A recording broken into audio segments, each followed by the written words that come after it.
Assalamualaikum warahmatullahi wabarakatuh.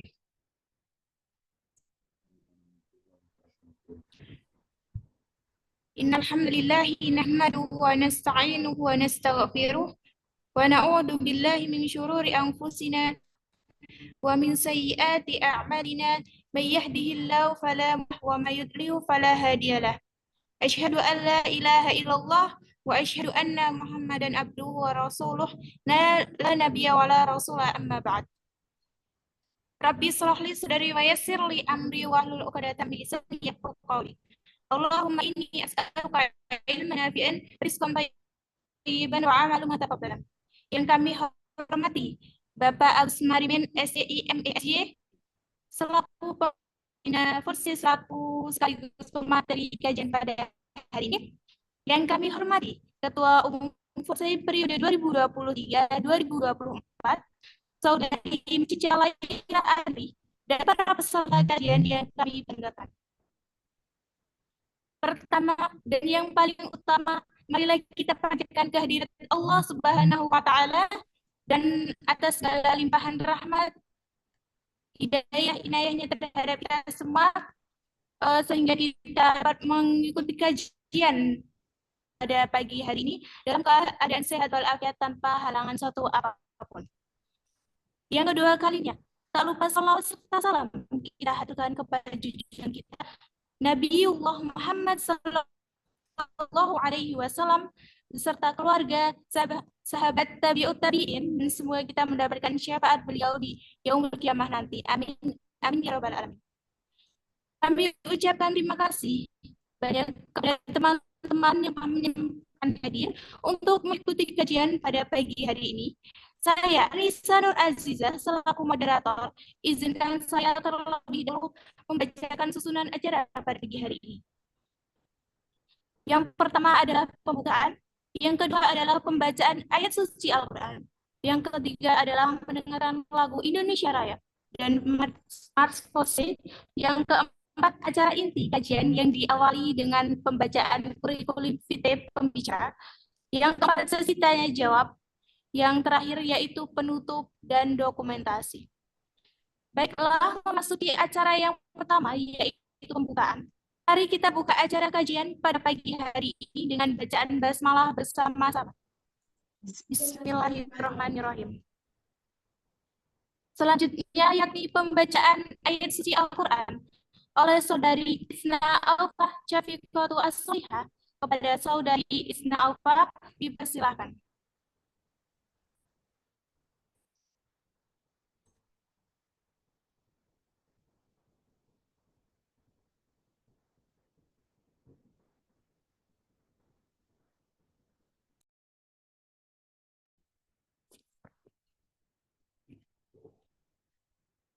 Bismillahirrahmanirrahim. Assalamualaikum warahmatullahi wabarakatuh. Waalaikumsalam. A'udzu billahi minasyaitonir rajim. Wa'adakumullahu maghanima katsiratan ta'khudunaha fa'ajjalakum hadhihi wa kaffa aydiyan nasi ankum wa litakuna ayatan lil mu'minina wa yahdiyakum siratan mustaqima. Wa ukhra lam taqdiru 'alaiha qad ahata Allahu biha wa kana Allahu 'ala kulli syai'in qadir. Walau qala alladziina kafaru lawallawul adbara summa la yajiduna waliyyan wala nasira. Sunnatullahi allati qad khalat min qabl wa la tajida sunnatillahi tabdila. Wa huwa alladhi kaffa aydiyahum ankum wa aydiyakum ankum bi batni Makkah min ba'di an asfarakum 'alaihim wa kana Allahu bima ta'maluna basira. Humul ladzina kafaru wa saddu 'anil masjidil harami wal hadyi ma'kufan ayyabluwa mahillah. Walaula rijalun mu'minuna wa nisaa'un mu'minatun lam ta'lamuhum tata'uhum tusibakum minhum ma'arratun bighairi an yudkhilallahu fi rahmatihi man yasha'. Law tazayyalu la'adzabna alladhina kafaru minhum 'adzaban alima. Allahumma rahmna bil Quran. Assalamualaikum warahmatullahi wabarakatuh. Waalaikumsalam.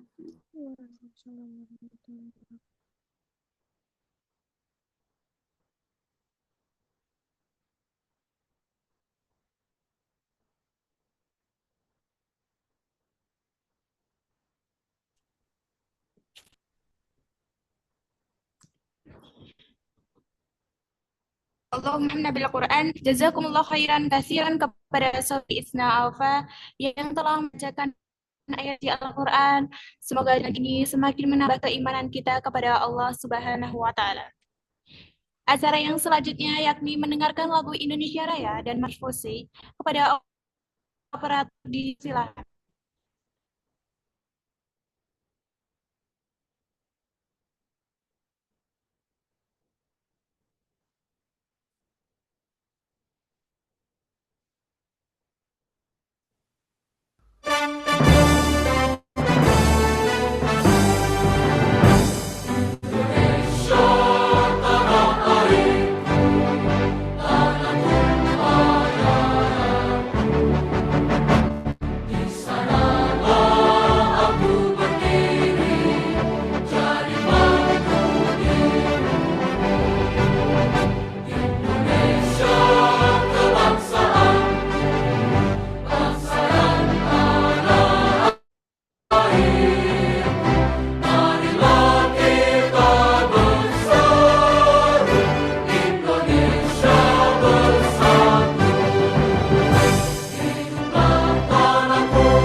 Yaitu Mas Fusi kepada operator di silakan.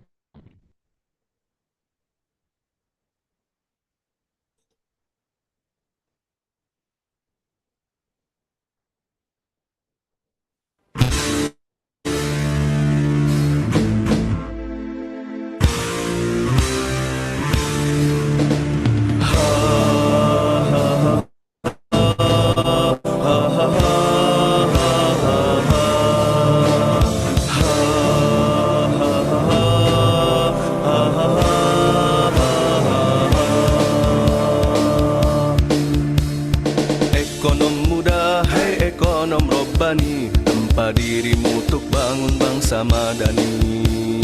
Ekonom cerdas, hai ekonom robbani, mari mandiri kembangkan potensi. Berjuang jangan mengeluh meski tubuhmu berpeluh, karena kemiskinan semakin membunuh. Bertransaksi adil, tinggalkanlah tipu daya, yakinlah ekonomi Islam kan jaya. Yakinlah ekonomi Islam kan jaya. Bangkitlah, bangkitlah pemuda mulia, bersatu padu lintas ikat tulistiwa. Majulah hai ekonom robbani bisa, mari sembuhkan ekonomi dunia.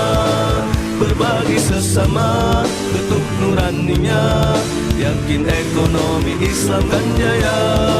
Berbagi sesama ketuk nuraninya, yakin ekonomi Islam kan jaya. Ha ha ha ha ha ha ha ha.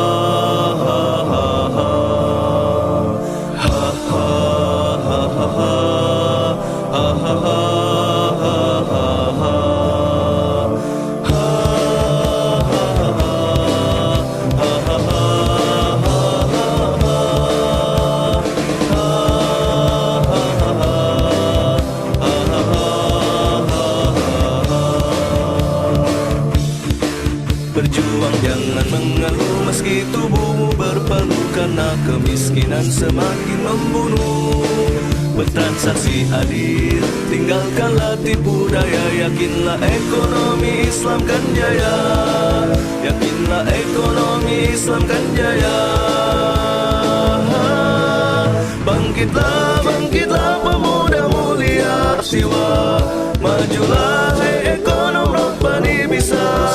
Mari sembuhkan ekonomi dunia. Bangkitlah, bangkitlah pemuda mulia, bersatu padu lintasi tulis jiwa. Majulah hai ekonom Rabbani bisa. Mari sembuhkan ekonomi dunia.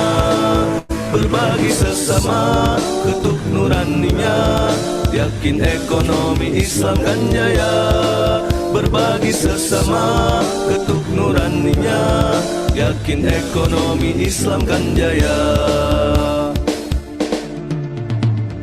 Ekonom muda, hei ekonom Rabbani.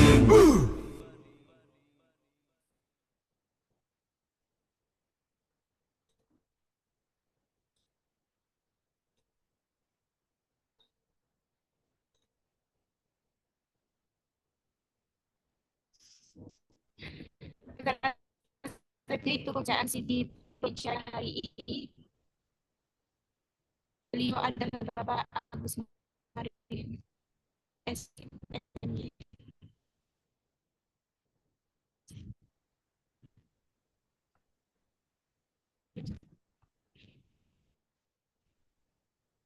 Nama Bapak Agus Marin SEIMESY.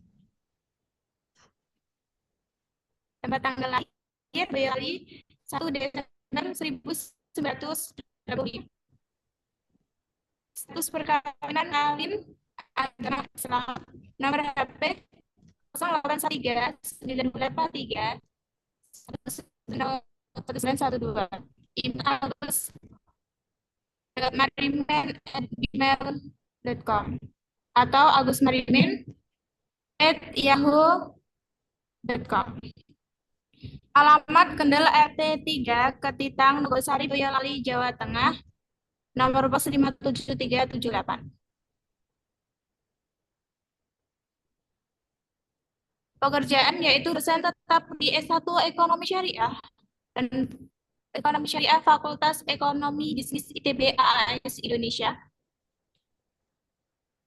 Pangkat lektor.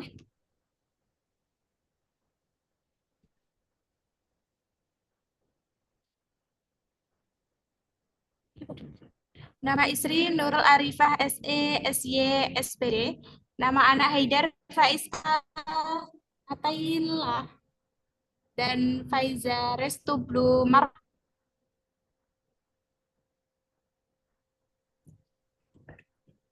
Riwayat pendidikan formal MI Negeri Ketitang Nogosari Boyolali tahun 1992 sampai 1998.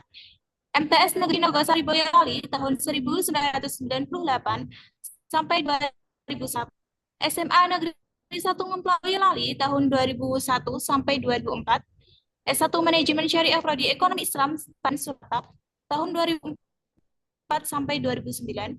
S2 Manajemen Keuangan dan Perbankan Syariah IAIN Surakarta tahun 2009 sampai 2011. S3 Studi Islam Konsentrasi Ekonomi Islam pada UIN Sunan Kalijogo Yogyakarta tahun 2018 sampai sekarang. Formal, kursus komputer Lembaga Pendidikan Alfa-Bank tahun 2010. Pengalaman organisasi yaitu Ketua Rohis SMA N1 Ngemplak Boyolali tahun 2003 sampai 2004.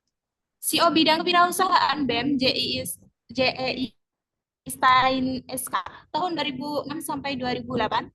CO Bidang Dana dan Usaha KAMMI Al-Aqsa Surakarta tahun 2006 sampai 2008. Ketua Karang Taruna Sejak Gawe Samsat RW 6 tahun 2009 sampai 2011. Pengurus Masjid Baitul Huda Ketitang Boyolali tahun 2018 sampai 2024. Sekretaris BPD Desa Ketitang tahun 2014 sampai 2018. Pengurus Pemuda Muhammadiyah Desa Ketitang, Sekretaris BPD Desa Ketitang, Pengurus Ikatan Ahli Ekonomi Islam IAEI Komisariat Surakarta, Pengurus DPW Jateng Ikatan Ahli Ekonomi Islam. Riwayat pekerjaan yaitu Mambaraj Bandung Bondowoso Yogyakarta tahun 2005 sampai 2008. Pimpinan Salsabila Kol Surakarta tahun 2008 sampai 2010. Yayasan Ponpes Al Hikmah Karanggede Boyolali tahun 2010 sampai 2011. Manajer operasional PT Mekar Abadi dari tahun 2011 sampai 2014. Dan masih banyak lagi riwayat pekerjaan oleh Bapak Agus Marimin. Pengalaman mengajar, manajemen SDM, etika bisnis Islam, pengantar manajemen, seminar bank syariah, dasar ekonomi Islam, kewirausahaan Islam, studi kelayakan bisnis, analis laporan keuangan, sistem informasi manajemen, manajemen produksi dan operasi. Dan masih banyak lagi pekerjaan oleh Bapak Agus Marimin. Karya ilmiah yang pertama adalah Perkembangan Bank Syariah di Indonesia, Jurnal Ilmiah Ekonomi Islam. 102, Zakat Profesi, Zakat Penghasilan menurut Hukum Islam, Jurnal Ilmiah Ekonomi Islam. Bisnis Multilevel Marketing MLM dalam Pandangan Islam, Jurnal Ilmiah Ekonomi Islam 2. Dan masih banyak lagi karya ilmiah yang dipunyai oleh Bapak Agus Marimin.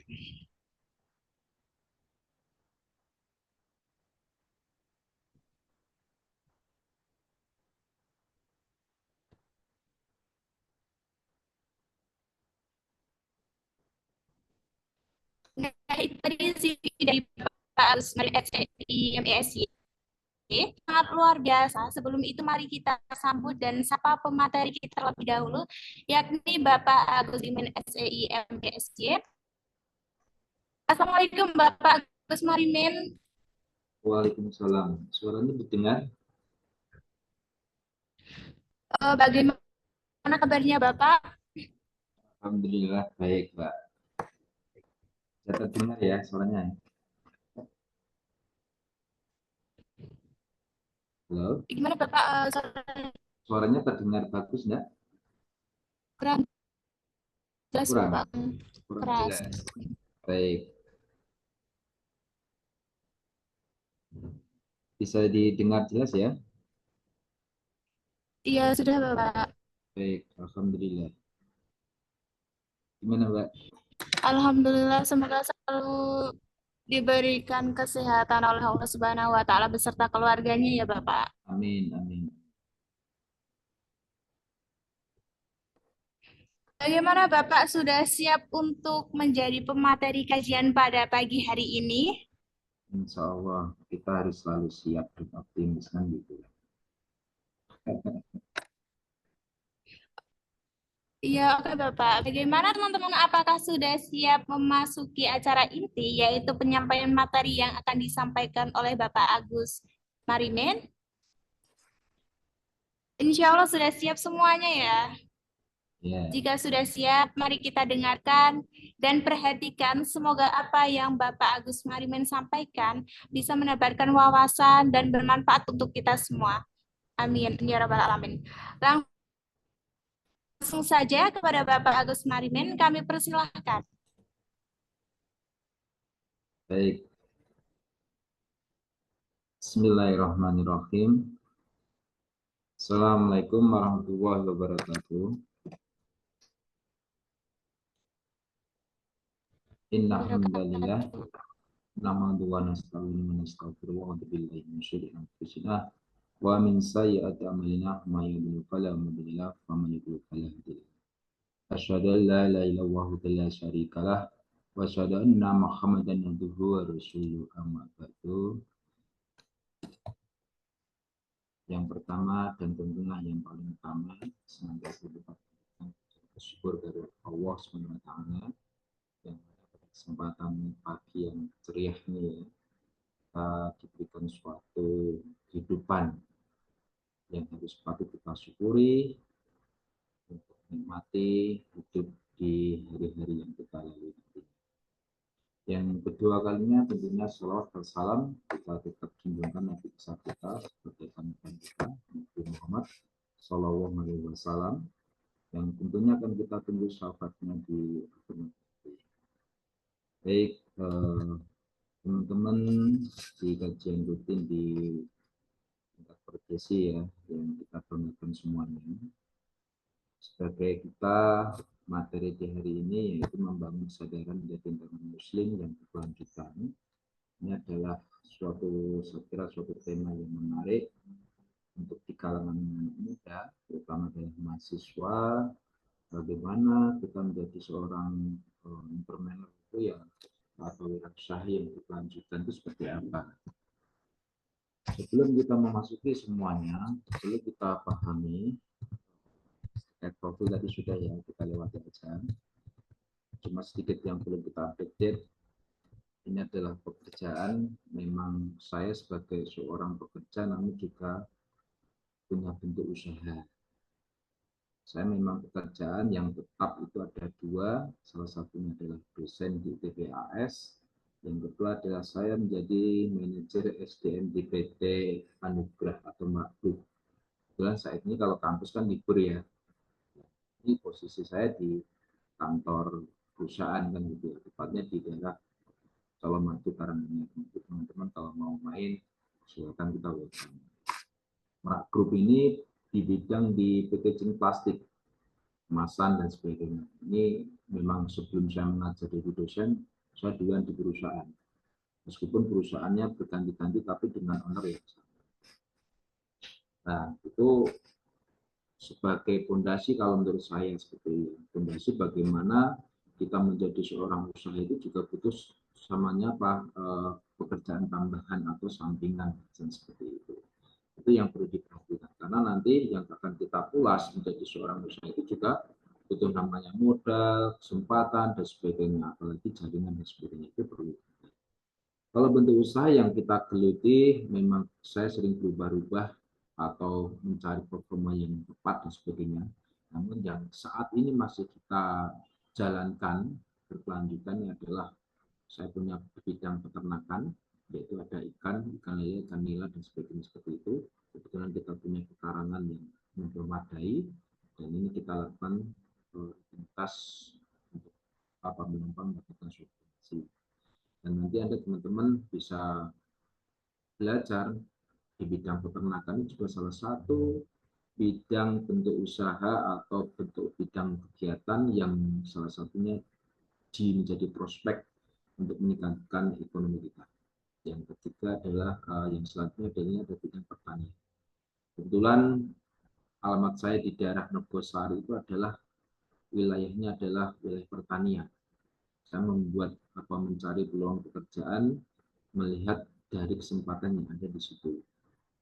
Lihat pertanian memang untuk kalangan muda saat ini sangat minim sekali. Padahal ini sangat menjanjikan. Sangat menjanjikan. Sebelumnya, maaf Bagus. Ya, gimana? Untuk suaranya kurang jelas lagi ya Bapak. Kurang jelas ya. Baik. Iya. Sudah jelas? Sudah mulai jelas belum? Kurang Bapak, kurang. Kurang ini.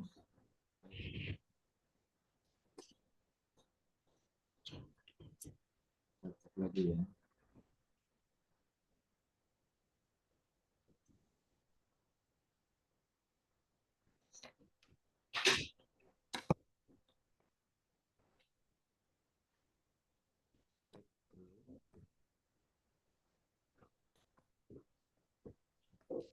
Jadi mau bawa handsetnya, yang satunya lupa. Halo?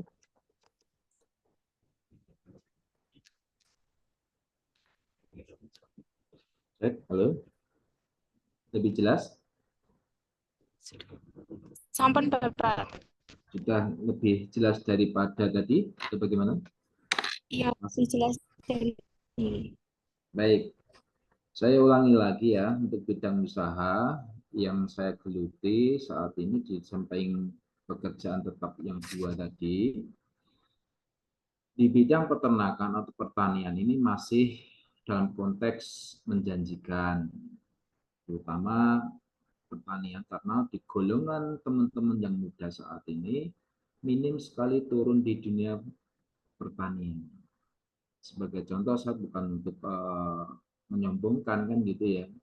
Teman-teman jika bisa masuk pertanian sejak tahun 2020-an sekian ini, hasilnya cukup lumayan. Kita kerja tidak harus turun tangan langsung, bagaimana menggunakan pemikiran kita atau modal kita. Dan itu bisa dilakukan oleh orang lain. Seperti saya yang saya lakukan. Dan tentunya kita memang butuh modal yang ada, tapi dengan modal dengan hasilnya ini lebih dari 50% keuntungannya. Sebagai contoh, di musim panen hari ini atau bulan ini, saya menyewa beberapa tempat pertanian atau lahan yang tidak dikelola oleh petani. Untuk sewa lahan, untuk tenaga kerja dan sebagainya, saya membutuhkan modal kurang lebih 40 juta. Itu untuk bisa menggarap kurang lebih di 1 hektar lebih. 1 hektar itu kurang lebih di 10.000 meter ya. Dengan hasil yang kita tanam tadi, padi memang butuh waktu kurang lebih 4 bulan, mulai dari musim tanam sampai musim panen. Nah, alhamdulillah musim panen ini kita dengan kurang lebih luas yang kita tanam tadi, kita mendapatkan omset atau pendapatan kurang lebih di angka 90 juta. Teman-teman bisa hitung sendiri. 90 juta dengan dikurangi modal sekitar 40 juta masih ada sisa berapa? 50-an kan? 50 juta kalau kita bagi bahasanya gitu ya, 4 bulan berarti kurang lebih 1 bulannya kita mendapatkan keuntungan bersih itu ya, lebih dari 10 juta. Nah, inilah bentuk-bentuk usaha yang masih kategorinya menjanjikan dan tentunya minimal dalam kehidupan kita sehari, kalau setiap makan kita tidak kekurangan beras. Yang perlu kita perhatikan. Ini sebagai awal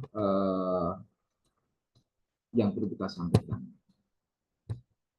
Nah, yang perlu kita perhatikan, kenapa kita harus berwirausaha? Di Indonesia sendiri ini kelompok masyarakat yang bergerak di dunia independen itu baru di angka sekitar 3,47% dari jumlah penduduk.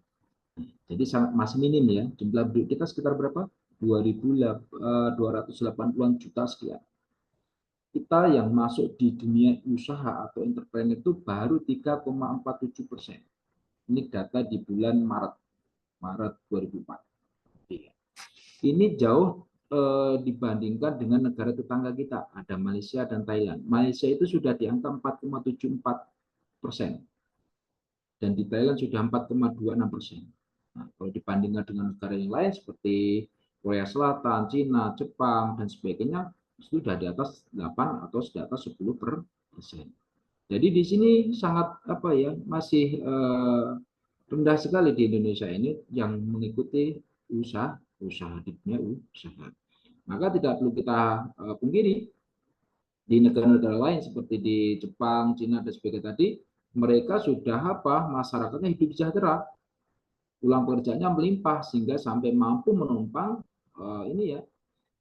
warga negara lain untuk bekerja di sana. Maka banyak yang negara-negara kita, warga kita yang yang mencari pekerjaan di tempat luar negeri dan sebagainya. Kenapa? Minim sekali jumlah entrepreneur atau wirausaha yang ada di Indonesia. Nah, Menurut data dari BPS bulan Maret 2004 ya, angka kemiskinan kita masih tinggi, yaitu 9,03% atau sekitar 28 juta jiwa. Nah, angka sebesar itu tentunya perlu dicarikan solusi. Kalau tidak mungkin hanya mengandalkan pemerintah untuk bisa menyelesaikan masalah, tentu tidak bisa. Makanya peran dari masyarakat atau terutama ini ya golongan anak muda kita sekarang ini harus bisa membuat PR baru, yaitu sebagai apa? Menjadi entrepreneur-entrepreneur baru atau entrepreneur-entrepreneur muda. Yang bisa nanti saat ini kita itu sebenarnya jihadnya itu bukan jihad melawan negara ya ataupun penjajah ya. Tapi jihad kita itu seharusnya saat ini kita lakukan adalah untuk melawan konteks kemiskinan atau membuka suatu lapangan pekerjaan. Nah, sebagai contoh yang saya kerjakan tadi, usaha yang bentuk saya lakukan, minimal saya mempekerjakan tetangga saya. Musim tanam, butuh ibu-ibu yang mau bekerja, bisa kita kerjakan. Ya, seperti itu. Inilah yang saat ini yang perlu kita galakkan, bagaimana dengan latar belakang ini, maka kita sebagai generasi penerus bangsa ini harus bisa menjadi seorang entrepreneur yang bisa menumpang atau memberikan suatu kebutuhan kepada pekerjaan oleh masyarakat umum. Tentunya minimal kita tidak mencari pekerjaan, tapi kita bisa punya peluang pekerjaan.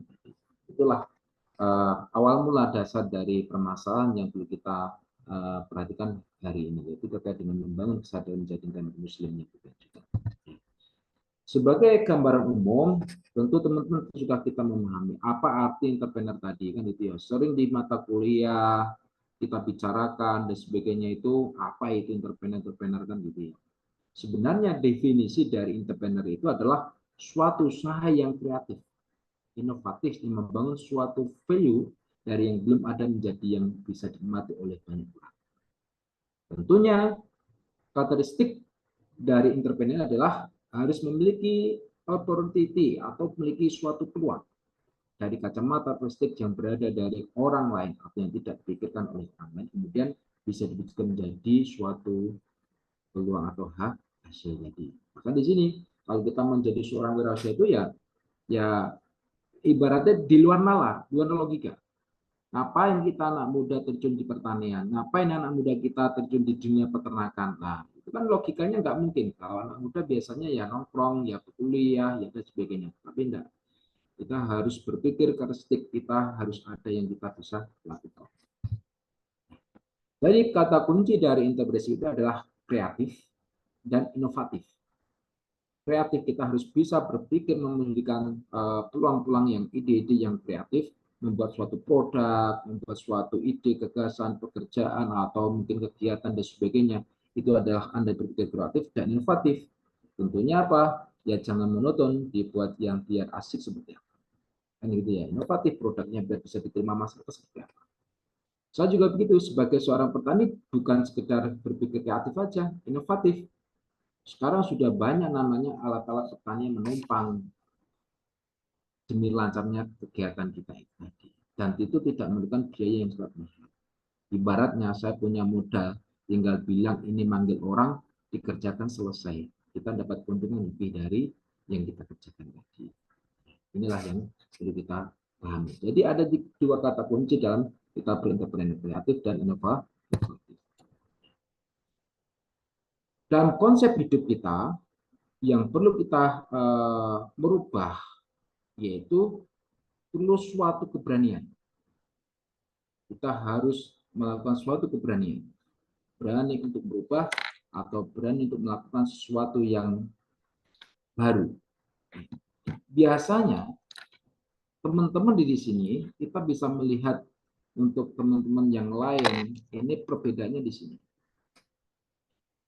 Berani nggak berubah dalam biasa-biasaan zona yang kita lakukan setiap harinya. Misalkan zona nyaman, daripada kita ikut kajian lebih baiklah main HP atau apa dan sebagainya. Nah ini Anda yang sudah ikuti berani berubah, melakukan suatu keberanian kan gitu kan. Itu salah satu contohnya. Yang kedua adalah harus menjadi suatu inovasi. Ya setiap kegiatan kita harus jadi inovasi yang hal-hal baru yang kita lakukan untuk bisa memberikan suatu kontribusi dan sebagainya.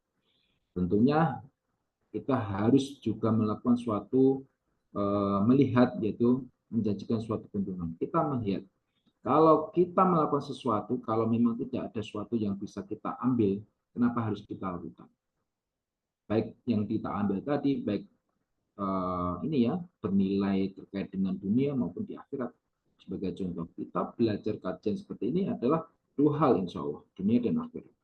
Dunia kita mendapatkan suatu tambahan motivasi untuk melakukan suatu hal yang baru.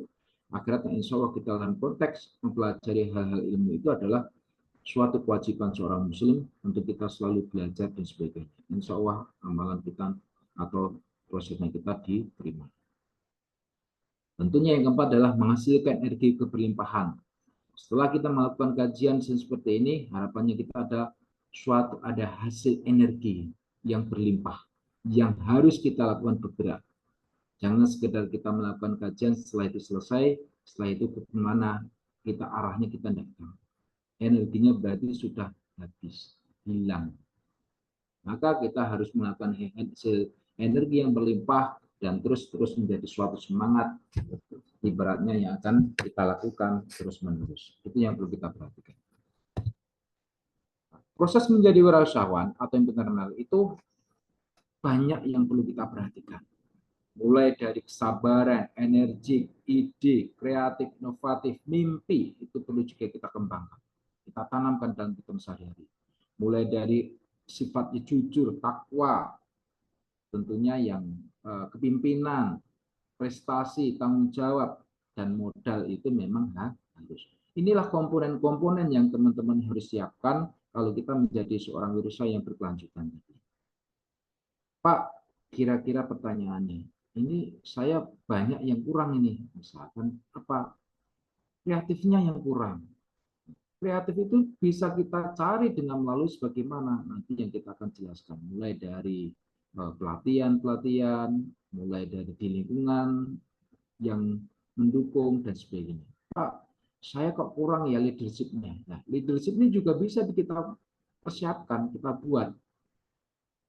Mulai dari aktif di organisasi dan sebagainya seperti itu. Pak, saya nggak punya mimpi, misalkan gitu ya. Ya jangan kan gitu ya. Mimpi ini ya harus bisa kita lakukan. Saya aja punya mimpi. Mimpi bukan di dalam kasur ya, mimpi dalam suatu cita-cita. Saya dulu dari lulus seperti Anda kuliah itu tidak punya mimpi yang berkelanjutan waktu itu. Tapi setelah saya mengetahui, saya membuat mimpi harus menjadi dosen, harus lulus S3, harus punya aset sekian juta atau miliar bahasanya kan gitu ya, harus punya usaha, punya rumah sendiri, mobil sendiri dan sebagainya, itu semua saya tanamkan. Alhamdulillah satu demi satu sudah kita terima, atau alhamdulillah dengan satu semuanya kita terima. Kenapa demikian? Mimpi salah satunya ada hal yang sangat penting, dan tentu mimpi ini kita sampaikan kepada orang tua kita. Anda berani tidak teman-teman kan gitu kan? Anda punya mimpi yang seperti saya sampaikan tadi, contohnya misalkan disampaikan pada orang-orang terdekat Anda. Bapak Ibu, saya minta doanya, saya punya mimpi ini. Kalau kita tidak menyampaikan kepada orang-orang dekat kita, bagaimana orang-orang terdekat kita, ibu kita, orang tua kita, bisa mendoakan kita? Nanti tidak selisih pendapat. Anda mintanya ke barat, didoakan ibu ke timur. Kan gitu kan? Nah, makanya di sini harus ada komunikasikan dengan orang tua Anda, itu adalah kuncinya. Selama kita bisa berbaik dengan orang tua, dengan keluarga, insya Allah mimpi-mimpi Anda tadi bisa terwujud. Itu yang perlu diperhatikan. Jadi tidak bisa kita bahas satu-satu. Ini adalah proses menjadi wirausaha itu adalah beberapa komponen ini harus Anda siapkan semuanya. Nah, ada 9 karakteristik sebagai kita menjadi seorang entrepreneur. Yang pertama adalah dorongan berprestasi. Orang yang berprestasi ini bisa masalah pekerjaannya, bisa masalah terkait dengan lingkungannya, bisa masalah terkait dengan kearifannya, bisa masalah terkait dengan akademiknya, macam-macam. Prestasi ini banyak. Yang kedua adalah bekerja keras. Kalau kita melihat, mungkin teman-teman bisa melihatnya, oh saya Pak Agus lihat suksesnya saat ini. Anda tidak tahu bagaimana proses saya dari nol. Proses dari nol itu saya harus biaya kuliah dengan sendiri, menjual sepeda motor, modal dan sebagainya. Kalau Anda pernah ikut kuliah dengan saya ceritakan. Sebagai modal saya nikah di tahun awal aja, dari mas kawinnya, maharnya, mulai dari mas kawin dan sebagainya itu sudah terjual untuk biaya hidup atau modal untuk usaha. Itu modal saya buat bisnis ketika waktu itu nol. Ketika kita besok mau beli bensin aja kita tidak dapat. Itu di tahun 2011 akhir atau 2012 awal. Kondisi istri lagi hamil anak pertama, kita untuk mau berangkat kerja beli bensin aja tidak ada. Mau minta orang tua tidak berani, malu, gengsi dan sebagainya. Itulah titik-titik terendah saya terjadi seperti itu. Dan itu memang saya lakukan terus saya bekerja keras. Saya tidak pernah menolak jika sesuatu ada hal yang baru dari tempat saya. Saya lakukan dan saya lakukan terus saya lakukan. Yang ketiga adalah memperhatikan kualitas. Meskipun kita yang saya lakukan tadi melakukan siapapun yang kita lakukan, namun harus juga memperhatikan kualitas. Jika kan kita menjadi seorang tenaga pendidik, saya melakukan perhatikan suatu kualitas saya. Saya juga harus belajar, mempelajari apa yang harus saya sampaikan dan sebagainya. Saya membuat suatu usaha, juga harus saya lakukan seperti ini, terus menerus. Yang keempat tentulah harus bertanggung jawab. Apa yang kita lakukan harus bisa dipertanggungjawabkan. Terutama minimal adalah kepada diri kita sendiri. Ini yang harus kita punya prinsip itu. Bisa dipertanggungjawabkan diri sendiri. Mungkin orang lain tidak perlu hal yang apa yang kita lakukan tadi. Mungkin orang lain tidak perlu yang apa yang kita lakukan, tidak peduli dan sebagainya. Namun diri kita harus bertanggung jawab pada diri kita. Apa yang harus kita lakukan harus bisa kita lakukan dan kita harus bertanggung jawab pada diri kita. Yang kelima harus berorientasi pada imbalan. Kalau kita menjadi seorang usaha, memang harus itu yang kita lakukan. Kalau kita tidak untung, kenapa harus kita lakukan? Kalau kita tidak ada yang bisa membuat masukan kita, kenapa harus kita lakukan? Seperti yang saya katakan awal tadi, baik itu di dunia maupun di akhiratnya. Kalau semuanya yang kita lakukan ada dua-duanya kita dapatkan, ya silahkan dijalankan. 9 karakteristik yang selanjutnya adalah yang keenam, optimis. Kita harus optimis menyongsong masa depan kita, selalu optimis. Jangan sampai kita kendor dan sebagainya. Apapun hasilnya kita harus tetap optimis. Yang ketujuh, berorientasi pada hasil karya yang baik. Kita harus selalu inovasi untuk menghasilkan karya-karya yang baik, pekerjaan-pekerjaan baik, hasil-hasil yang baik, pelajaran yang baik, dan sebagainya. 8, mampu mengorganisasikan. Saya selalu aktif dalam suatu organisasi, baik di internal kampus maupun di luar kampus. Saya sering melakukan kegiatan di masyarakat, karena sebagai apa? Untuk bisa mengkoordinasikan sesuatu kegiatan yang lain.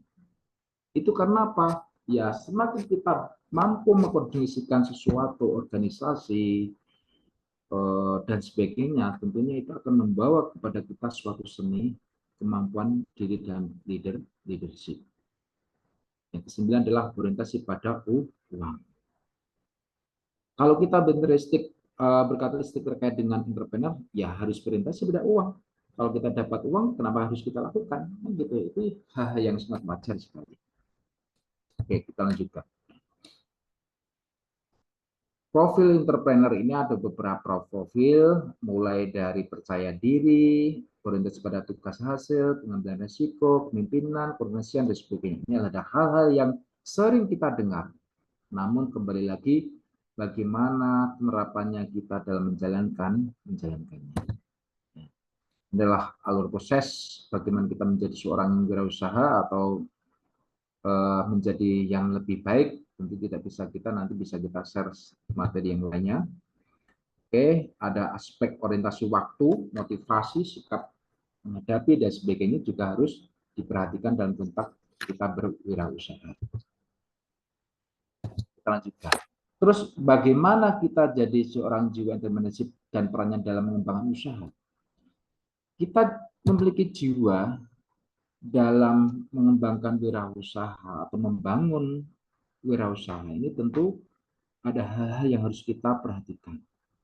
Yang pertama adalah kewirausahaan bukan urusan kecerdasan akademis. Sorry ya, banyak yang sukses-sukses itu rata-rata bukan di luar kecerdasan akademis. Sebagai contoh, owner saya yang ada di Merak Group ini, beliau bukan lulusan SMA atau kuliah. Beliau baru lulus SMP aja nggak dapat ijazah. Beliau memang pribumi, tapi ada blasteran dari Cinanya. Nah, ini rata-rata begitu. Jadi beliau bukan seorang akademis, tapi bisa melakukan itu. Apalagi kalau kita seorang akademis, kan itu seharusnya lebih patut bisa lagi menjalankan suatu kewirausahaan. Maksud saya seperti itu. Yang kedua, kewirausahaan bukan keterampilan menyelesaikan tugas secara sempurna. Jadi kalau kita usaha kok sering gagal, ya tidak masalah. Kita lakukan lagi. Bisa lakukan lagi.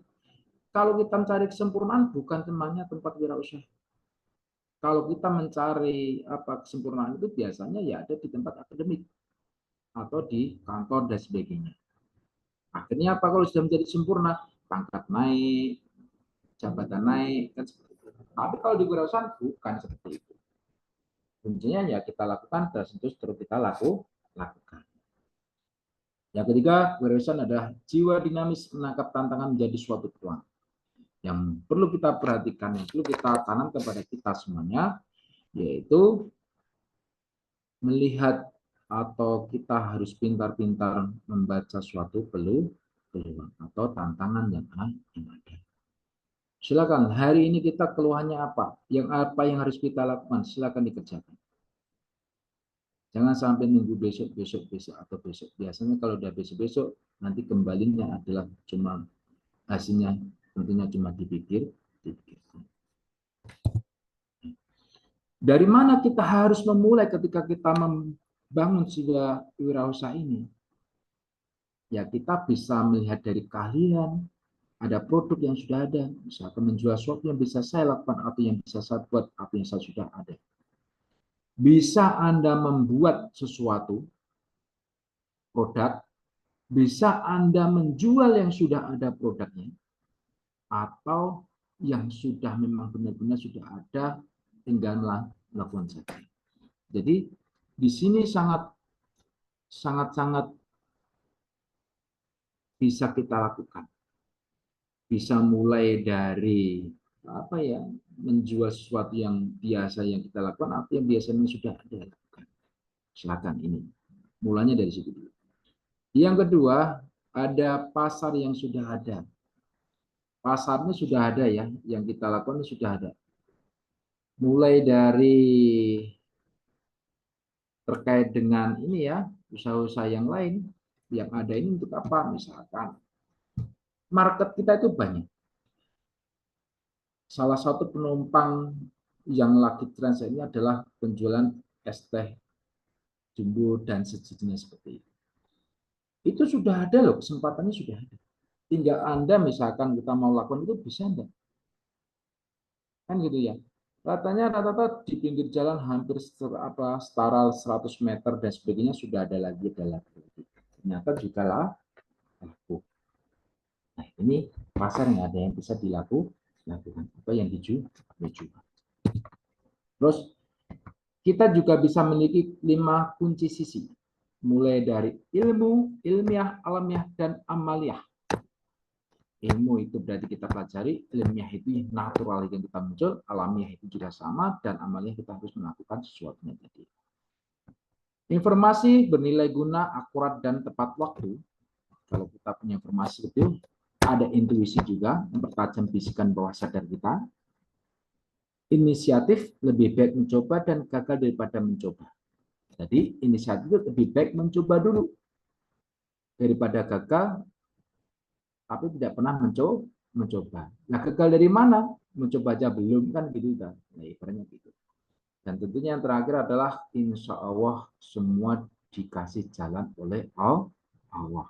Selama kita punya ilmu, punya informasi, punya intuisi, punya inisiatif, insya Allah Allah memberikan jalan untuk bagaimana kita bisa membangun jiwa wirausaha kita. Selanjutnya adalah sikap profesional. Harus didasari oleh seluruh posisi employer, owner dan sebagainya, bahwa tidak berkembang sendiri. Semua orang-orang yang bersukses itu tidak bisa berkembang sendiri. Sebagai contoh owner kita atau pimpinan yayasan kita, Bapak Budiono. Beliau tidak bisa berkembang sendiri, harus dibantu support dari kita, mulai dari dosen, karyawan, pendik, mahasiswa, dan sebagainya. Itu bisa dikatakan sukses seperti itu. Pilihan-pilihan peran dalam usaha bisa banyak, tapi satu syarat, suatu kebutuhan. Sikap profesional itu harus ada. Mulai dari peran usaha yang diterapi atau syarat yang dibutuhkan. Bagaimana kalau kita buat seorang mahasiswa? Kita bagaimana bisa menumbuhkan kesadaran menjadi entrepreneur? Ya. Yang pertama, bukan halangan untuk memulai. Mahasiswa, wah saya sudah mau semester akhir, kan nggak bisa kita mulai. Banyak waktu dan sebagainya. Kedua, tidak perlu dipertentangkan antara kuliah atau kerja. Masa depan Anda mau kuliah atau mau kerja, ya jangan suatu dipertentangkan. Mau kerja ya boleh, mau usaha juga boleh. Usaha dan kerja juga boleh, atau kerja sama usaha juga boleh.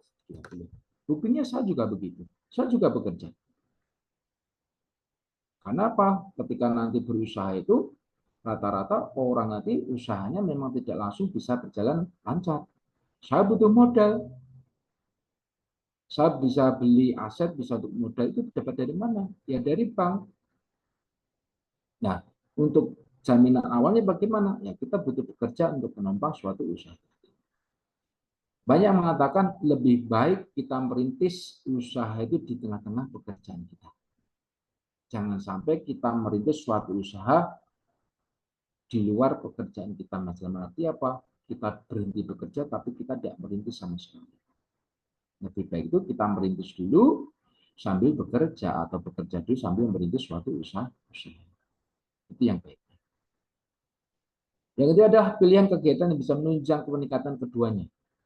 Silakan cari aktivitas kegiatan yang kira-kira mendukung duanya. Bisa mendukung pekerjaannya, juga bisa mendukung kita berwirausahanya.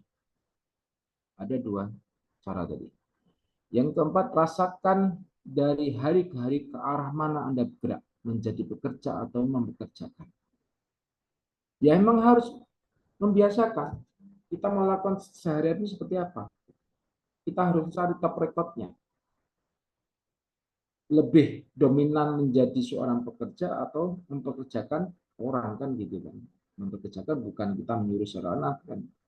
Jadi kita lakukan adalah ya kita bekerja sambil mempekerjakan orang di sekitar. Itu yang kita. Bagaimana kalau kita menumbuhkan minat entrepreneur? Ya. Tentunya semua orang dilahirkan sama. Benar enggak ini? Semua kita dilahirkan yang sama. Kita punya mata, dua, tangan, dan sebagainya. Berarti kita punya modal yang sama. Orang yang sukses seperti Khairul Tanjung dan macam-macam sebagainya itu, mereka juga sama dengan kita. Dilahirkan yang sama. Yang kedua, mempunyai peluang yang sama. Tentu, saya dengan Anda punya peluang yang sama. Pandai dan kaya. Bisa pandai dan bisa kaya. Saya bukan orang kaya. Bapak saya seorang petani biasa kecil dan sebagainya. Nah ini seperti itu. Jadi kita harus pandai-pandai untuk mengambil suatu kesempatan. Selalu baru kita kemana. Seperti yang sudah kita lakukan. Kalau Anda sudah lulus nanti dari kampus Anda atau di sekolah-sekolah Anda dan sebagainya itu, ya Anda lakukan harus kemana? Ini harus mulai dipikir atau mulai ditargetkan suatu yang dilakukan. Selanjutnya, apa yang akan saya kerjakan kalau setelah kita mempelajari kajian hari ini? Ya, kita harus berpikir ke depannya kita harus jadi berwirausaha. The future I will be an entrepreneur. Besok saya harus jadi seorang wirausaha. Yang kedua, mempersiapkan mental pada perubahan. Mudah-mudahan dengan dana kajian ini mental kita berubah, kan gitu kan. Minimal tambah semangat lagi kan gitu. Saya juga gitu. Saya menyampaikan pada teman-teman minimal saya harus tambah mental saya. Itu yang kedua. Yang ketiga, dunia sekolah, dunia kerja. Saya semenjak dari sekolah, kuliah aja, sekolah, dan sebagainya, saya sudah dari dunia bekerja. Saya harus masuk dunia bisnis dan sebagainya. Agar bisa menumpang suatu kebutuhan yang saya kerjakan. Yang terakhir, terkait dengan pendidikan finansial. Jadi yang Anda bisa lakukan hal berikut tadi. Banyak cara, banyak langkah yang harus kita lakukan. Ada yang perlu kita sampaikan, uang adalah sebuah ide.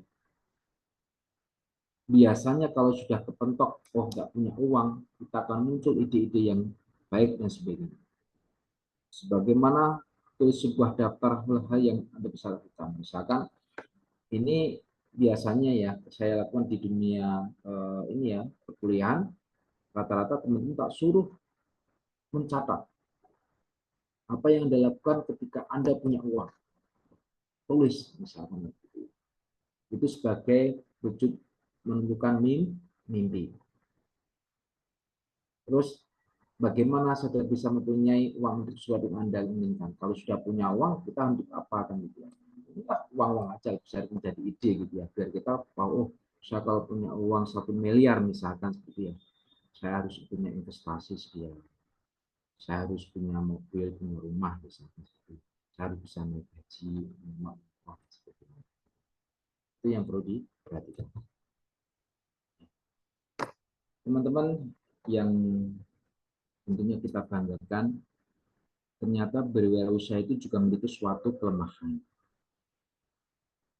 Maka di situ kita harus bisa memperhatikan, bukan kita menyampaikan hal yang untung-untung saja, tapi ada kelemahan, biar kita juga bisa siap untuk menjalankannya. Yang pertama, kalau kita berusaha pemula, rata-rata pendapatannya tidak pasti dan risikonya tinggi. Itu yang perlu diperhatikan. Maka di sini saya menyarankan tadi, silakan ambil dua-duanya, ya bekerja ya berwirausaha. Jangan ambil satu pintu. Kalau saya sering menyatakan, semakin banyak pintu yang kita buka, di situ semakin banyak juga rezeki yang akan masuk ke tempat kita. Ibaratnya rumah kita. Kalau pintunya satu, Anda cuma masuk keluar itu aja. Tapi kalau pintunya banyak, insya Allah orang yang mau datang tadi juga ada akses banyak. Nah, itu prinsip-prinsip itu boleh dikendalikan pada diri kita sendiri. Yang kedua, bekerja keras, tepat waktu, kerja yang baik dan sebagainya. Memaksimalkan waktu. Biasanya orang berwirausaha itu waktunya tidak terjaga. Sewaktu-waktu bisa lakukan. Saya pernah mempelajari wirausaha di peternakan atau perdagangan. Kita lihat orang-orang tua kita jam 2 pagi sudah bangun ke pasar dan sebagainya. Kita mungkin masih terlewat dan sebagainya. Ya, rata-rata kalau orang pekerja itu malah orang wirausaha itu malah punya waktunya memang panjang. Waktu untuk bekerja kerasnya memang panjang juga. Bahkan mereka kadang tidurnya aja tidak koordinasi atau tidak rutin dibandingkan kita seorang pekerja yang biasa. Kalau pekerja kan waktunya tepat waktu. Berangkat jam 8, pulang jam 4. Tapi kalau berwirausaha bukan. Sewaktu-waktu ada peluang itu kita kerja. Yang selanjutnya adalah kualitas hidup masih rendah sampai dengan usaha berhasil. Sebab harus berhemat dan sebagainya. Selama kita kualitas hidup kita masih di titik rendah atau belum aman, ya kita harus berhemat, harus bersabar. dan terus lakukan upaya-upaya agar perbaikan di diri. Yang keempat adalah tanggung jawab sangat besar. Banyak keputusan yang harus dibuat walau kurang menguati atau persoalan. Tanggung jawab yang sangat besar pada diri kita, terutama itu yang harus kita perhatikan, yang harus kita kembangkan. Tanggung jawab pada diri kita. Setelah itu pada orang-orang yang sekitar kita, atau yang memberikan suatu peluang usaha pada kita, atau yang memberikan suatu pekerjaan pada kita. Kita harus bertanggung jawab.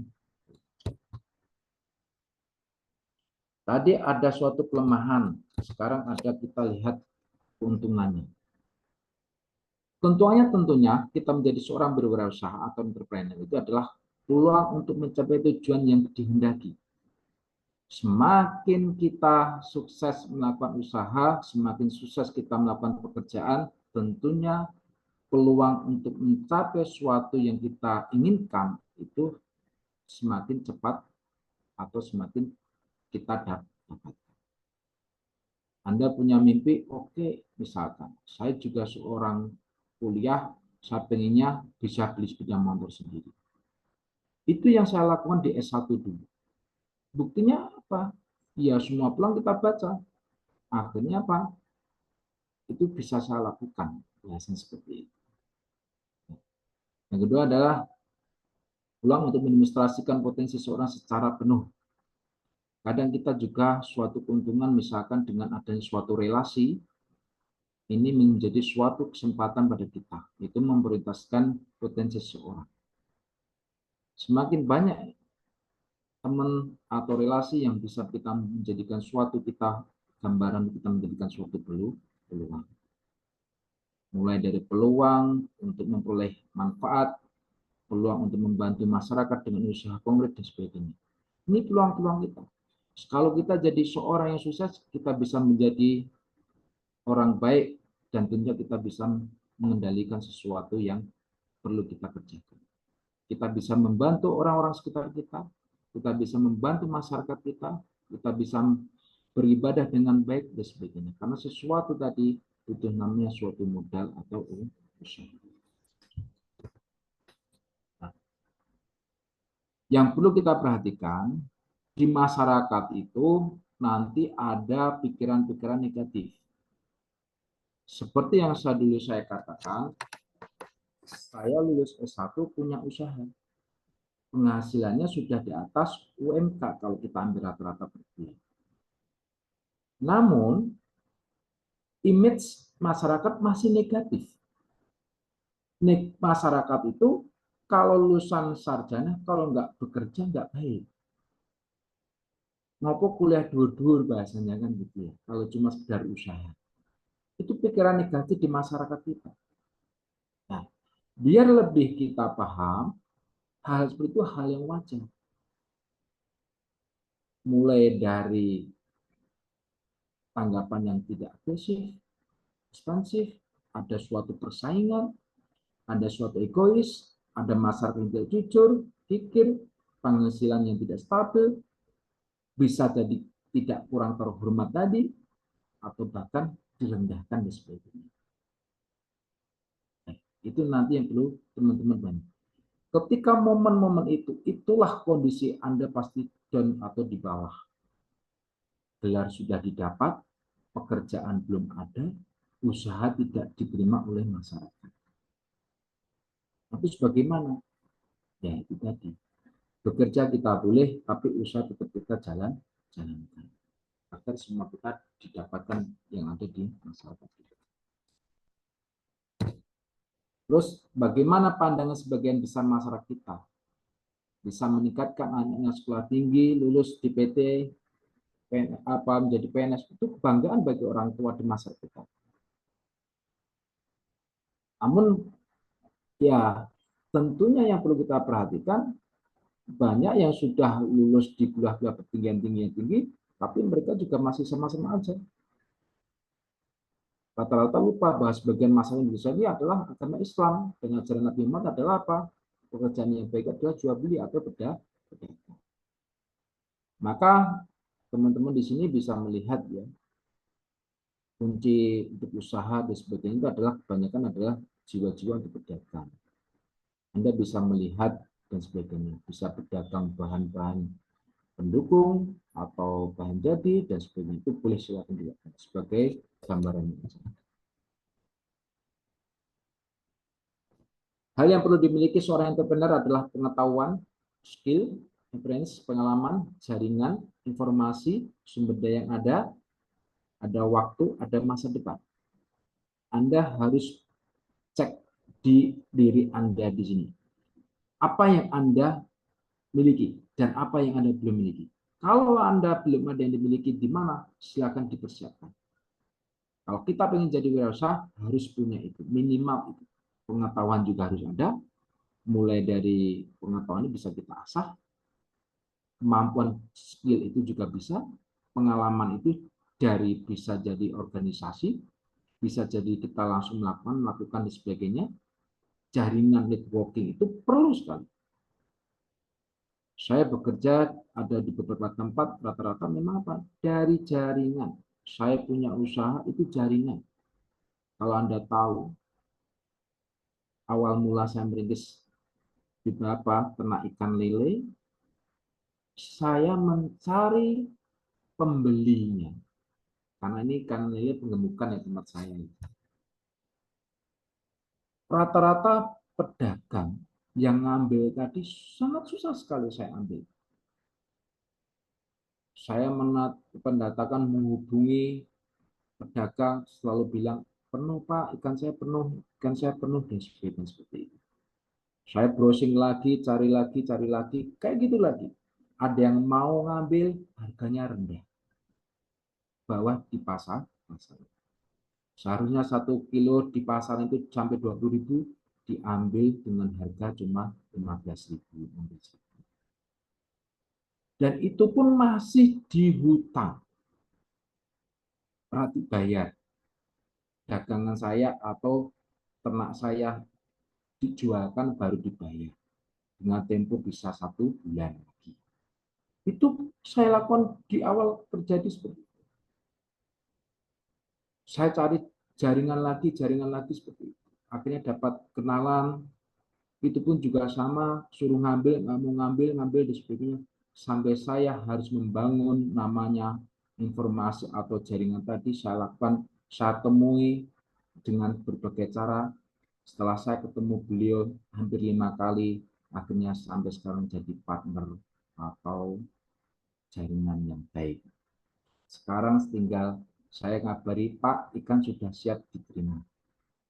Besok didatang diambil. Pak, ini pakan saya tidak ada, dikasih. Bahkan modal dikasih. Saya mendapatkan jaringan itu luar biasa.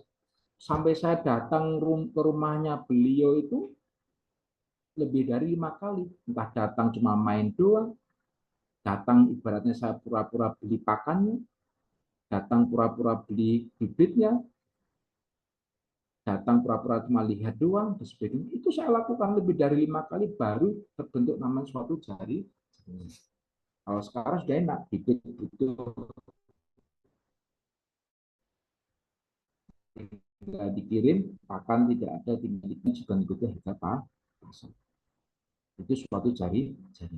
Bahkan di sini teman-teman semakin mumpung masih muda, masih di tingkat dunia pendidikan, silakan dibuat jaringannya sebanyak-banyak. Catatan untuk kita berhasil yaitu melakukan rasa takut, ditolak, diberhenti, cemas, apa yang kita katakan orang lain harus kita belajar dan terus kita lakukan. Baik, ini banyak cara yang perlu kita perhatikan. Tentunya sebagai ini ya, perlu kita sampaikan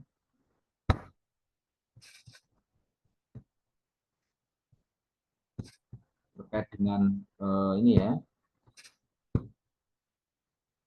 materi kita sebagai closing aja di hari ini.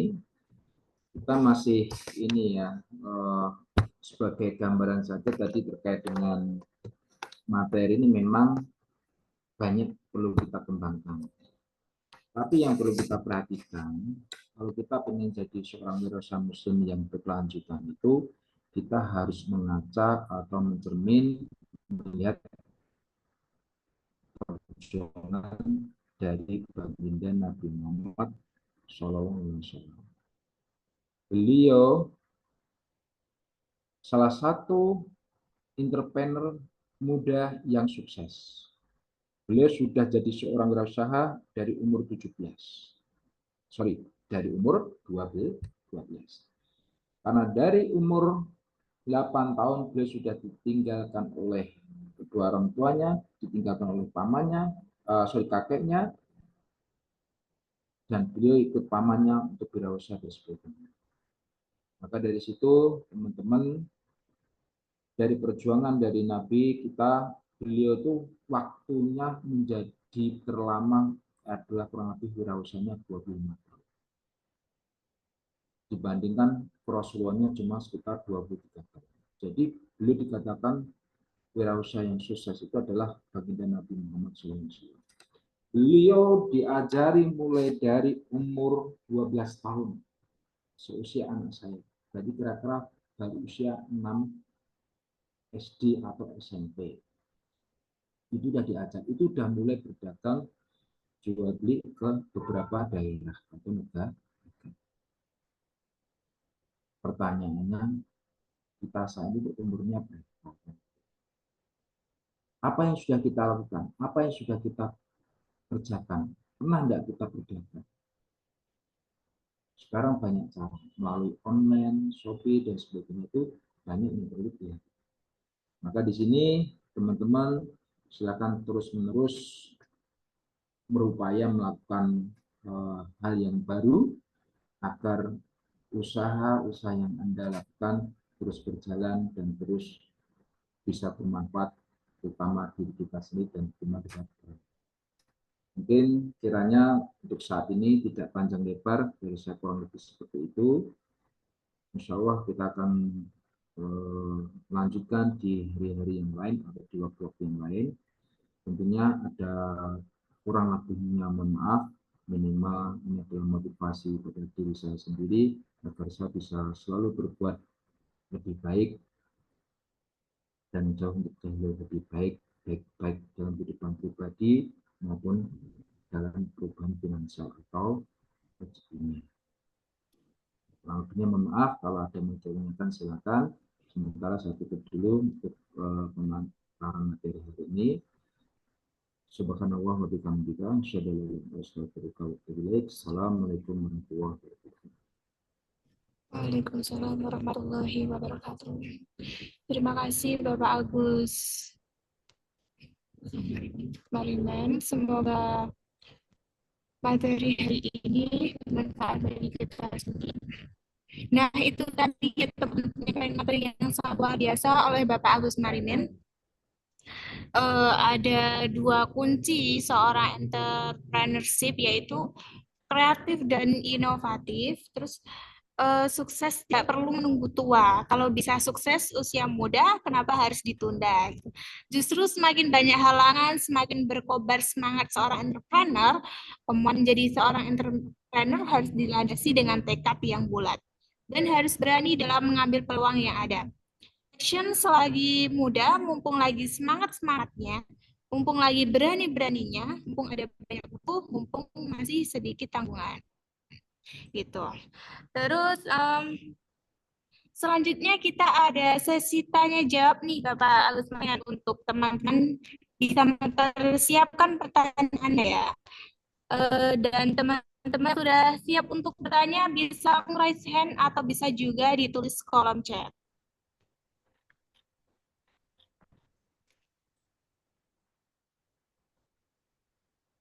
Silakan untuk teman-teman yang mau bertanya.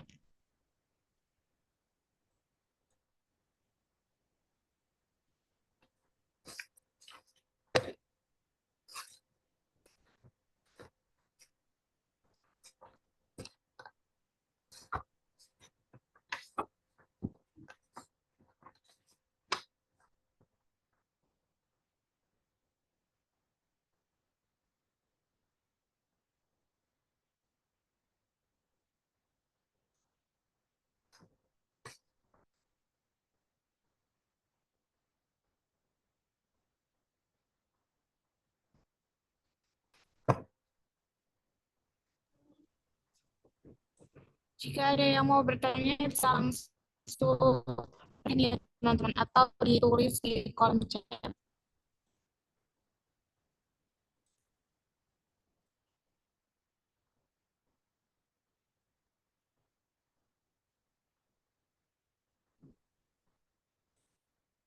Assalamualaikum Pak Agus. Waalaikumsalam. Ya. Perkenalkan, saya Dea dari Prodi Ekonomi Syariah. Ya.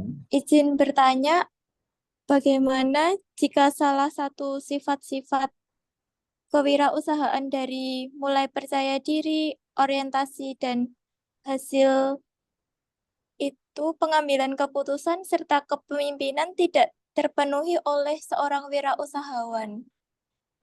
Apa yang harus kita lakukan? Ya. Terima kasih. Baik. Ini apa ya? Saya kira suatu pertanyaan yang baik, yang cukup ini yang terjadi biasanya itu di masyarakat kita atau orang-orang kita seperti itu. Mulai dari kemampuan percaya diri dan sebagainya itu tidak dapat bagaimana, atau bahkan peluangnya dan sebagainya itu nggak ada yang ada di kita. Tentunya ini ya kita bisa peroleh ini melalui beberapa proses yang harus dilakukan juga. Mulai dari kita harus belajar ini bisa langsung ya pada lingkungannya. Misalkan itu adalah ada lingkungan yang berwirausaha, kita harus sering mendekati orang-orang yang berwirausaha, itu akan biasanya juga akan menambah suatu kemampuan. Atau kita harus memperhatikan terkait dengan lingkungan kita, baik di lingkungan masyarakat atau di lingkungan kampus. Kalau semakin banyak yang kita gandeng, kita dekati orang berusaha, berarti kemampuan proses belajarnya juga akan berterusan. Setelah itu harus berlatih. Kita sudah belajar mulai dari bisa dari buku, banyak bacaan-bacaan terkait dengan wirausaha, motivasi dan sebagainya itu. Kalau dari langsung ya kita harus dengan rekan-rekan atau teman atau bahkan tempat usaha sering berkunjung ke tempat-tempat industri, ke tempat-tempat UMKM dan sebagainya, itu tidak apa-apa. Boleh kita berkunjungnya itu ibaratnya jajan gitu ya, tapi harus memperhatikan cara penjualan seperti ini. Ada di KPD dan sebagainya, itu boleh. Itu salah satunya membuat suatu proses belajar itu. Kalau sudah semua proses belajarnya selesai, ya harus berlatih. Hari ini pertemuan pertama, kedua, ketiga, mungkin kita datang ke KPD, cuma kita menjadi seorang pembeli. Kita lihat, oh ini ada peluang, setelah itu kita berlatih. Sekarang kita bawa barang dagangan. Sudah berlatih, ya terus berlatihnya dilakukan lagi. Mungkin besok nggak ada yang beli, nggak masalah. Bawa lagi dan sebagainya. Bertindak, itu lakukan lagi, terus lakukan lagi, terus lakukan.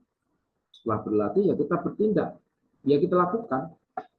Jangan sampai setelah belajar nggak dilanjutkan berlatih atau bertindak, dan tentunya terakhir akan menjadi suatu kesuksesan yang akan kita lakukan. Jadi semua itu ada rumput-rumputnya. Semua bisa kita lakukan. Kalau kita tidak punya, kemampuan di sebagainya itu bisa dipelajari. Watak leadership gitu ya, itu bisa kita pelajari. Contohnya saya sendiri. Saya dulu waktu di SD, SMP, itu kategorinya saya seorang pemalu. Dan saya di akademik juga tidak menonjol-nonjol, dan nanti dapat 10 besar itu enggak, saya akui kan.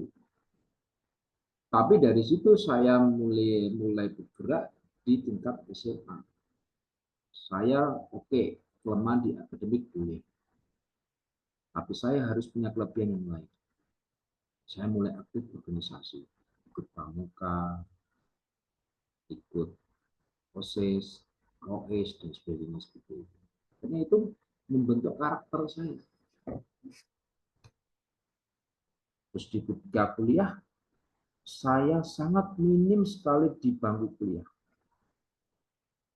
Tapi saya punya prinsip ketika saya lulus, IPK saya harus ya di atas rata-rata teman saya yang lain. Saya aktif kuliahnya, aktif organisasi untuk menumpang kebutuhan saya berorganisasi, saya untuk cari jaringan, saya untuk mendapatkan pengalaman yang berarti, nah itu saya lakukan. Jadi atas pertanyaan tadi, ya tentunya adalah yang kita lakukan harus tetap belajar, gitu. Semua itu bisa dibentuk dan belajar. Itu Mbak kurang lebihnya. Ada lagi?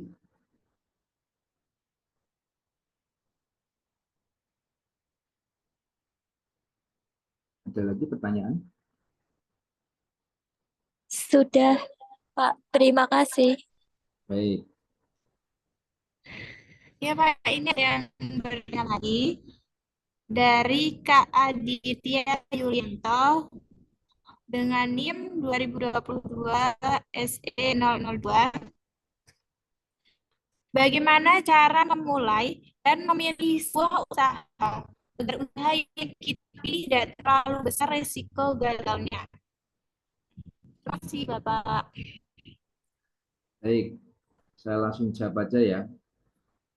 Bagaimana kita memilih usaha agar usaha tidak yang terlalu besar risikonya. Ini usaha itu ada yang bersifat jasa dan produk, kan gitu ya. Lebih baik kalau seorang pemula itu dimulailah di bidang jasa. Dan yang risikonya adalah sedikit. Kalau bahasa Jawanya, jasa ini jadi misalkan jadi maklar kan gitu ya. Atau jadi belantik kalau orang-orang di desa, di kampung. Tapi jangan melihat di situ. Ini resikonya rendah sekali. Semakin rendah bagaimana? Jasa. Anda beli. Misalkan dulu saya mengawal itu adalah saya jasa ketik. Ada yang membuat makalah dan sebagainya itu, ya sudah saya ketikkan. Seperti itu kan jasa ya. Kadang ada yang malas dan yang buatkan laporan-laporan apa, itu salah satu jasa. Atau lagi misalkan pembelian ini adalah barang tempat lain, jasa dari penjualan juga bisa disebut. Pada intinya minim risiko itu adalah di bidang jasa. Karena jasa itu yang dilakukan kita tidak perlu modal besar. Modalnya adalah dari kemampuan kita yang melekat pada diri kita. Mulai dari yang sudah kita melekat, misalkan kita punya HP itu sebagai kita kembangkan untuk jadi wirausaha online dan sebagainya. Gitu ya. Ada lagi? Ya, untuk Kak Aditya Yulianto, itu jawaban dari Bapak Agus Marimen. Apakah bisa dipahami?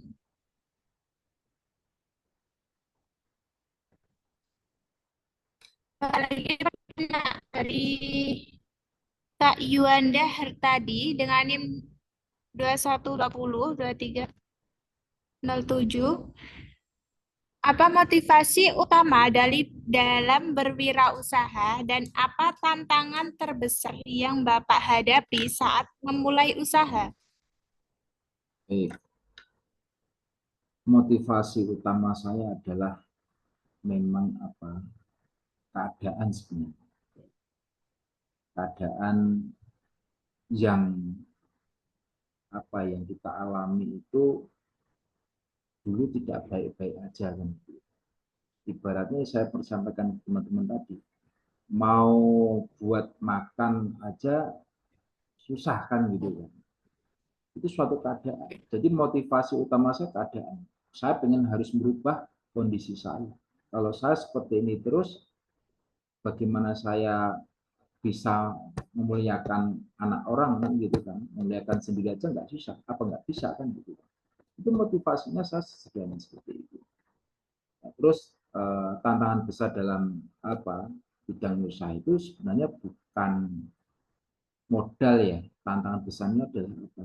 Malas.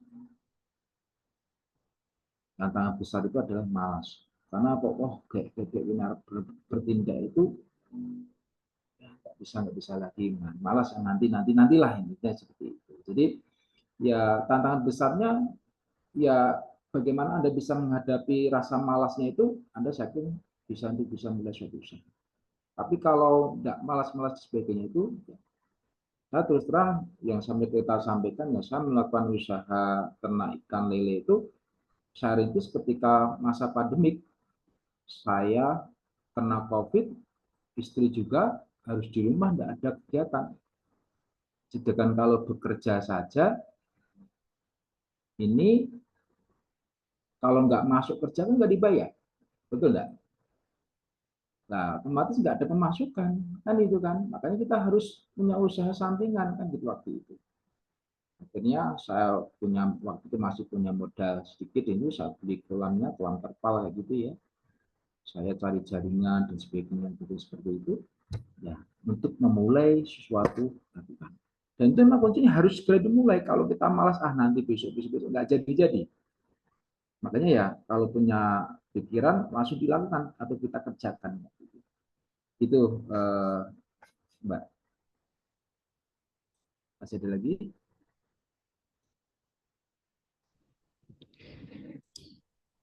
Dari Kak Yuandahar tadi, apakah jawabannya bisa dipahami?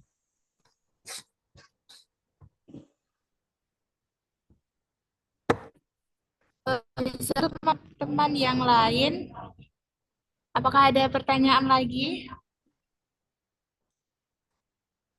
Tanya Kak, Baik, silakan.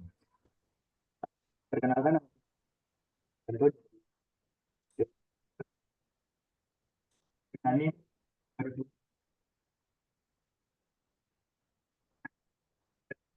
Suaranya putus-putus ya.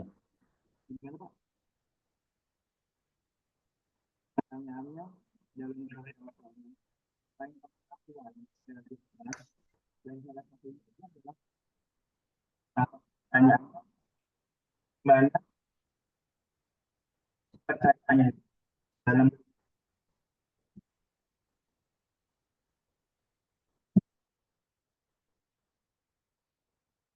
Suaranya masih putus-putus ya. Mungkin dari moderator mencatat tadi ya. Sebenarnya. Untuk Kak Tirax, pertanyaan bisa diulangi kembali? Atau Oke. mungkin ya, lanjut. Oke. Saya ulangi pertanyaan. Pertanyaannya adalah bagaimana cara kita bangun kepercayaan dalam berwirausaha.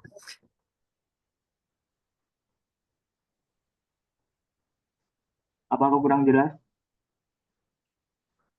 Kalau nggak salah tadi bagaimana cara membangun kepercayaan diri ya? Iya Pak. Baik. Oke. Jadi gini Mas, untuk bisa membangun kepercayaan diri kita itu ada beberapa ya, yang tentunya memang adalah kita harus belajar. Itu yang pertama dulu. Belajarnya adalah konteks yang paling mendasar ya. Sebelum kita melakukan sesuatu kan kita bekali dulu kita. Kita mau melakukan sesuatu kalau kita nggak bekali ya bagaimana kan gitu. Maka di sini ya kita merasa mampu dan kita harus siap. Yang kedua kita harus selalu katakan siap. Sebagai contoh seperti yang saya katakan tadi, saya sendiri ketika ada sesuatu tawaran atau suatu ibaratnya permintaan dan sebagainya tidak pernah saya tolak. Saya tidak pernah mengatakan, oh nggak mau, saya nggak bisa dan sebagainya gitu ya. Mesti saja oke, ya dan sebagainya. Karena itu salah satu bagaimana kita menumbuhkan rasa kepercayaan diri kita. Berarti kita sering dipakai orang lain dan tentunya itu adalah ya harus percaya diri. Anggap aja seperti yang kita sampaikan tadi, teman-teman kita itu sama, kita dilahirkan sama. Kita dilahirkan yang sama, tidak ada kita kelebihannya. anggap aja kita di sini kondisi kita adalah hal yang sama-sama kita yang belajar, kan gitu kan. Jadi kita harus percaya diri. Loh, kita dilahirkan sama kok dengan kemampuan yang sama. Kita dilahirkan dengan mata yang sama, pemikiran yang sama, tangan yang sama, dan sebagainya. Kenapa kita tidak harus bisa percaya diri? Kan gitu kan. Minimal kita harus bisa menghargai diri kita. Agar ya kepercayaan diri kita meningkat lagi. Baik dalam meningkat karir kita, dalam meningkatkan dalam bentuk usaha-usaha kita. Kan gitu. Ya, risiko pasti ada. Wong kita nggak ngapa-ngapain ada resikonya kok, kasarnya kan gitu ya. Kita tidur aja ada resikonya, badan betul-betul kan gitu kan. Apalagi kalau kita mau usaha, resikonya ada, rugi atau untung kan gitu ya. Loh, kita nggak belajar aja ada resikonya, masa depan kita bagaimana? Ada kita belajar juga ada resikonya, kan gitu kan. Nah inilah hal-hal yang sederhana itu pasti terjadi pada kita kan gitu ya. Jadi ya nggak usah dipikir pusing kan bahasanya kan gitu ya. Yang penting kita lakukan dan selalu melakukan perbuatan yang itu mas kurang lebihnya. Terima kasih. Ya Pak, terima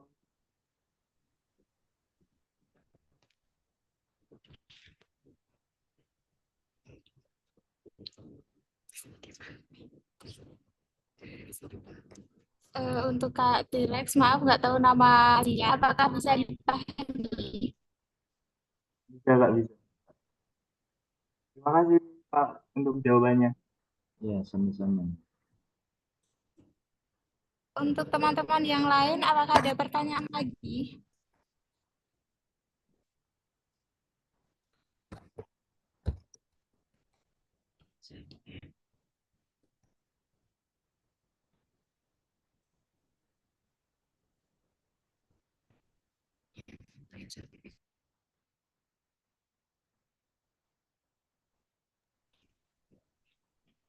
Nah, kalau tidak ada yang mau bertanya lagi, sekian ya teman-teman tanya jawab pada kajian kali ini. Alhamdulillah, tidak terasa acara demi acara sudah kita lewati bersama. Sampailah pada penghujung acara yaitu penutup. Sebelum kita tutup acara hari ini, kita ada dokumentasi terlebih dahulu. Untuk teman-teman semua bisa on cam untuk dokumentasi terlebih dahulu. Teman-teman bisa on cam ya?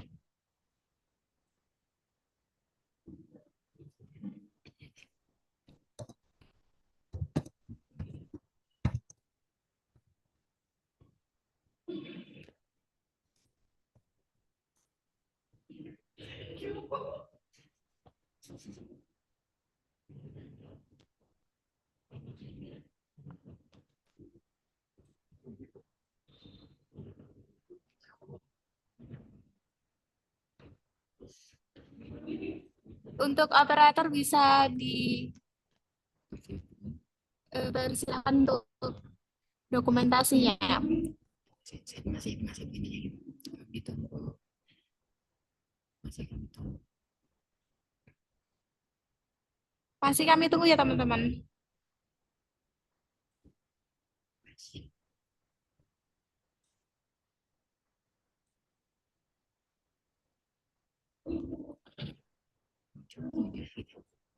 Mungkin sudah ya.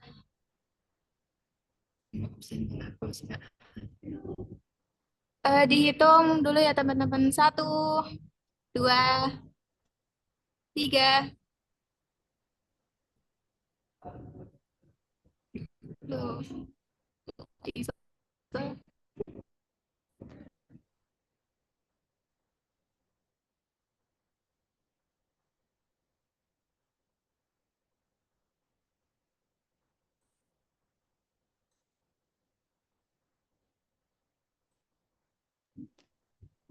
Sebentar ya teman-teman, ada kesalahan.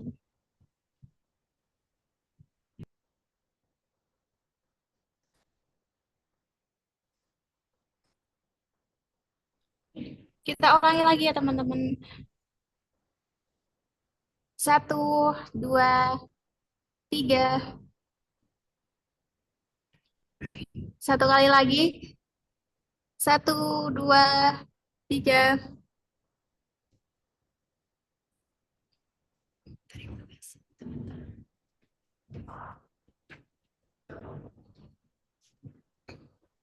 Terima kasih teman-teman.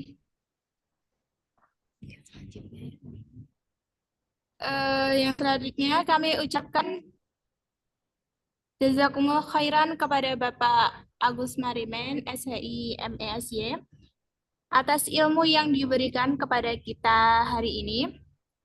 Selanjutnya, penyerahan sertifikat kepada pemateri kita hari ini. Kepada petugas, dipersilahkan.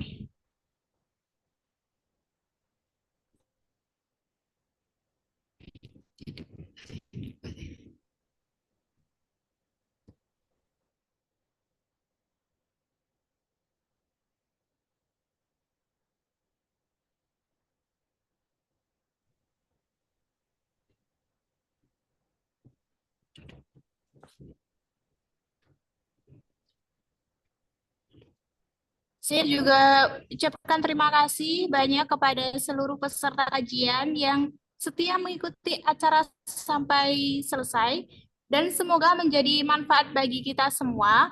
Sekian dari saya selaku moderator. Apabila ada salah kata, saya mohon maaf yang sebesar-besarnya. Wassalamualaikum warahmatullahi wabarakatuh. Waalaikumsalam warahmatullahi Waalaikumsalam wabarakatuh. warahmatullahi wabarakatuh. Jangan lupa link absensinya diisi ya teman-teman di kolom chat. Atau nanti di-share di grup. Terima kasih.